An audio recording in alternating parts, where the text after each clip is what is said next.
Narcissists control people through fear. Anyone that's been in a relationship with a narcissistic person can probably understand the crippling fear that we live with day to day and that keeps us stuck in the situation and sometimes even follows us after we've left. In today's video, I'm going to talk about why we feel afraid and some tips on how to deal with it and act in our best interest despite the fear we may feel. Welcome to Looking Behind the Mirror, where we explore narcissism and take our lives back as we make sense out of nonsense. As a quick disclaimer, everything I say is based on my opinions and my personal experiences. I am not a professional, and if you're really struggling, I encourage you to seek professional help. I am providing links below for you. I first want to talk about the fear that we feel and the way that narcissists create a cloud of fear and how much of it is an illusion. Narcissists are always manipulating us. They're always coming up with ways to control us. It's all about control. And what better way to control someone than through fear? When we're in a relationship with a narcissist, any kind of relationship, romantic, work relationship, friend, family, it doesn't matter. But when we spend a lot of time around a narcissist, we can start to get into this mindset of, I have to keep this person happy. I have to be good enough. I have to do the things this person wants. I have to keep things together or else. Or else what? A narcissist can have you believing that there's so much wrong with you that nobody else could ever love you. Or maybe if it's a work-related situation, they can have you believing that you're so incompetent that nobody else would ever hire you. This can create fear of abandonment, of being alone, or if you're thinking of leaving a toxic work situation, that you're going to be left high and dry with no way to pay your bills. Nobody wants to face that, and how do you know whether or not that's a real risk? Narcissists will use seeds of truth to plant these doubts in our heads. They'll look for the things that we're insecure about. They'll find our imperfections and our flaws. And these won't be based on lies completely. A lot of the things that they'll criticize us for will be something that sounds credible, or maybe it's actually true. But they'll exaggerate things to the point where we believe that we'll never make it without them and that nobody else would ever put up with us. Let me just tell you right now that if you're putting up with a narcissistic individual, somebody out there is going to put up with you. This idea that nobody else would ever hire you or nobody else would ever love you is completely baseless, I think, practically 100% of the time. If the narcissist thinks that you're worth keeping around for whatever it is you're providing to him or her, you must be doing something right. There must be something about you that other people would actually appreciate. Narcissists can also confuse you with things that maybe you've done wrong, or maybe things you're ashamed of that you mistakenly confided in them about. Maybe even things that they talked you into doing, and they can hold these things over your head and say, what will people think? You know, if you leave, if you walk out, I'm going to tell them that it was because of this thing that you did, or this thing that you're ashamed of, or this thing that I talked you into doing, but I'll just leave that part out. We can have a lot of confusing fears in our head of what if, what's everybody going to think? How am I going to explain this? And oh my gosh, I don't want people to know about whatever it is that the narcissist has on you. If the narcissist has some kind of information on you that you don't want anyone to find out, I can almost guarantee you that you're going to feel 100 times better. You're going to feel a lot of relief if you just accept that everyone's going to hear this whatever thing that they've got on you. Because your real friends are going to stand by you. Your real friends don't expect you to be perfect. And the people that do reject you and the people that turn their back on you, they're not your friends anyway. So whatever it is that the narcissist may be hanging over your head, I can tell you there's no greater satisfaction than to take all the power away from them by just saying, sure, do your worst, and walking away. Whatever the aftermath of that is, I promise you, you will recover from it, you will get over it, and you will look back and see, oh, these people were not really my friends, and oh, look, these people really were. And while I don't have a crystal ball, I can't imagine regretting freeing yourself of that kind of situation, no matter what the cost is. Narcissists can also convince you that you don't have the right to leave them or break off the situation. Maybe during the relationship, they were very generous. Maybe they made important purchases for you. Maybe they paid off your credit card. Maybe they bought you a vehicle. Maybe they paid for your school. And now you are indebted to them for life, right? No matter what they do, they can treat you however they want from now on for the rest of your life, and you can never do anything about it because they paid your credit card off, right? They would like you to look at it that way. And a lot of the times they're successful at convincing you of that, because what kind of an ungrateful person just walks out and leaves someone that's done such great things for them? Understand that a pathological narcissist actually will do these things for this purpose. They will plan ahead. They will do great favors for you. They'll be very generous and altruistic. But they've done these things with the future in mind. They were not generous out of the goodness of their hearts. They were generous to hook you. They were generous just so you would feel the way you do right now. That was the only reason that they gave you what they did when they did. It doesn't matter how generous someone has been or how helpful they've been or what kind of trouble they've gotten you out of. It does not matter how great someone's been for you if they're going to be abusive now. No one has the right to abuse you. No one has the right to mistreat you. And you are not obligated to have anyone in your life that you don't want in your life. You cannot buy your right into somebody's life. If you are not comfortable with someone in your life, you do not have to keep that person in your life. This is your life. And if somebody was very generous with you and bought you a bunch of things or got you out of a jam, and they expected that to mean that you would never have the right to leave them or break off the relationship, well, they should have thought about that when they were being so generous, because that's not why you're generous. You're generous because you're generous. You're not generous because you expect the other person to be obligated to you for the rest of their life. Another fear that you may be battling with that the narcissist may or may not have planted in your head is the fear of the unknown. This is a really common fear that a lot of us will battle with. Maybe you're in an abusive marriage, but maybe you're getting by day to day and you're just too afraid of what will happen if you leave. How much worse are things going to be? Maybe things are better in the abusive relationship than they will be if you leave it. How do you know? There's no crystal ball. There's nowhere to turn to. There's nobody that can tell you for sure what's going to happen if you leave. To try to act with this kind of uncertainty can feel like you're jumping off a cliff. You can go back and forth with, what if I'm wrong? What if I'm misunderstanding things? The self-doubt can eat you alive, especially where you're in an environment where you're being told that you're wrong, where your reality is being challenged every day, and you're really not sure which way is up anymore. I really think this comes down to personal choice. I'm not going to tell you what you should or shouldn't do, and that's kind of the point. Nobody can tell you what's going to happen, and nobody can really tell you what the right thing for you to do is. It's your personal choice. It's not the narcissist's choice. It's not your mom's choice. It's not your best friend's choice. It's not my choice. It's your choice. You need to decide what you want out of your life and how much you're willing to risk and how much you're willing to give up.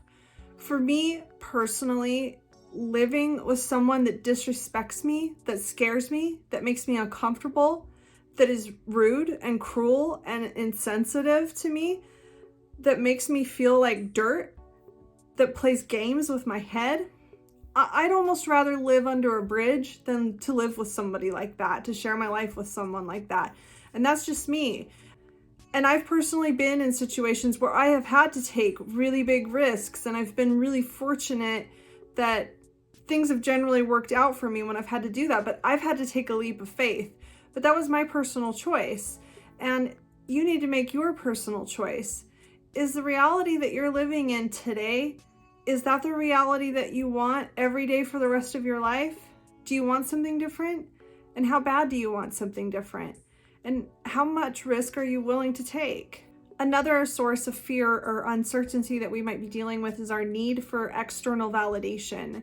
If we've been in a relationship with a narcissist for a very long period of time, we've probably been programmed to always feel like we need to ask somebody for approval or ask someone's opinion before we do anything. This sort of learned helplessness. We've been taught that we're not competent enough to make our own decisions. We've been taught that even if we think that we are, boy, you don't want to mess up on that. I mean, how many of us have made a decision in confidence only to find out that we have committed some horrible mistake, some horrible crime, and the narcissist will yell at us and rub our nose in the dirt over it for months afterwards, right? With that kind of a conditioning going on in the relationship, we can get to a point where we feel like we can't make any decisions, that we don't have good judgment, where we don't trust ourselves anymore, and we've always got to ask somebody else for their opinion. Well, when it comes time to leave the relationship, that's the ultimate decision. That's a huge decision for our lives. And how are we supposed to make that decision on our own with confidence? And on top of all these fears that are bouncing around in our heads, there are real fears. There are real threats. The narcissist might threaten us. They might threaten to take our children away. They might threaten, as I was saying earlier, to tell people things that we would rather people not know about. They could threaten us financially. They could threaten to sue us. They could say, you're not going to get a dime. Maybe you've spent the whole relationship out of the workforce making this person dinner every night, and now how are you going to support yourself when you've been financially dependent? And while I largely recommend ignoring smear campaigns, I mean completely ignoring them, not even trying to defend yourself against them, and I'll do a video about why I think that that's the best road to take. But in some instances, a smear campaign can do real damage. Maybe it could cause you to lose your job. So sometimes it makes sense to be afraid of a smear campaign. And let's not forget that a lot of narcissistic abusers are physically violent. We may have good reason to be afraid for our physical safety, and that's a real legitimate fear. I definitely don't have any magical advice about that other than to not underestimate what an abusive person is capable of. There are countless people out there that have been physically harmed and or worse, that never saw it coming, that never believed that it could really happen to them. So while there's really no surefire way to keep yourself safe, there are ways to minimize the risk. And one of them is to realize that there is a risk. So how do you deal with all of these fears, both real and imagined? This can be really overwhelming. Trying to make huge life decisions in the face of crippling fears, like trying to get the nerve up to amputate a limb, or like I said, jump off a cliff. To deal with this and overcome it, the first thing is to learn to listen to your own intuition. And this isn't that easy to do, especially if you've lived years with this kind of conditioning where you've been taught to ignore your intuition. You might not know what your intuition is, but I think your intuition can be found in those moments where things are uncomfortable, where things don't quite feel right. Like, I don't like this, but you think you're wrong. I don't like having to do this, or this doesn't feel right, or I know that I'm supposed to do this for the narcissist, but I don't like doing it. What's wrong with me? That's your intuition right there. When the narcissist is pressuring you or convincing you to do certain things, and you're convinced that the narcissist is correct, but your intuition is telling you that whatever it is they want you to do is either unfair or immoral, or in some ways just crosses your boundaries. But you're so confused and you're so conditioned to trust the narcissist's judgment that you ignore this feeling of resistance inside of you, because you've been taught that that's just you having limiting beliefs, or letting your fear control you, or whatever, some negative thing.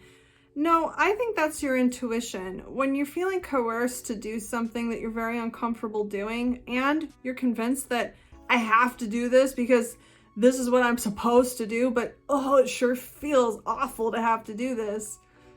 That's your intuition telling you that this is going against your personal value system and it's crossing your boundaries, and it's probably doing that for a reason. I think it can be really helpful to imagine someone that you love, maybe your own child or a sibling or a best friend, in your situation. Imagine someone that you love and care about in your exact situation. What would you tell that person to do? Would you fill that person's head with doubts? Would you second guess what steps they should take? What would you hope for them? What would you hope the outcomes would be for them? That can really help clear your head. It can also help if you can find someone to confide in, and be careful here and make sure that you found a real friend that you truly trust, somebody that maybe you've known for a very long time, someone that has proven, that has a track record of having your back and standing up for you and being there for you. And in a more pragmatic vein, it can really help alleviate fear to educate yourself. Whatever your situation might be, do some research on it and plan ahead. Come up with a plan. Think about what the worst case scenario could be.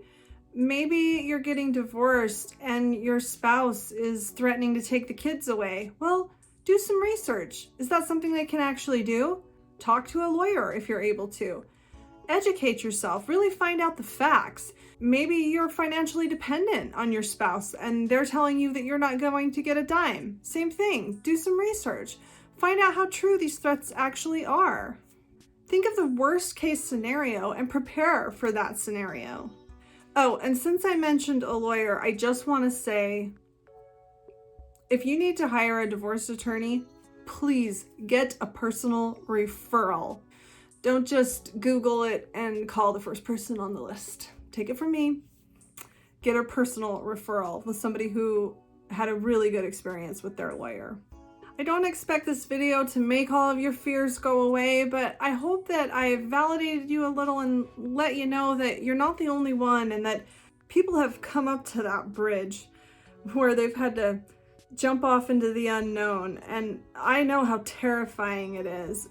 I remember being in a place where I thought, okay, I'm going to do this, and not really being able to picture how I was even going to make it into the next day.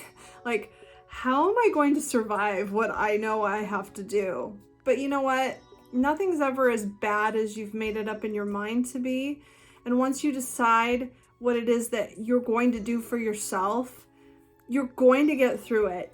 You can do it. You're not the first and you won't be the last. And it's not the end of the world. This is your life, and you can't let fear make your decisions for you.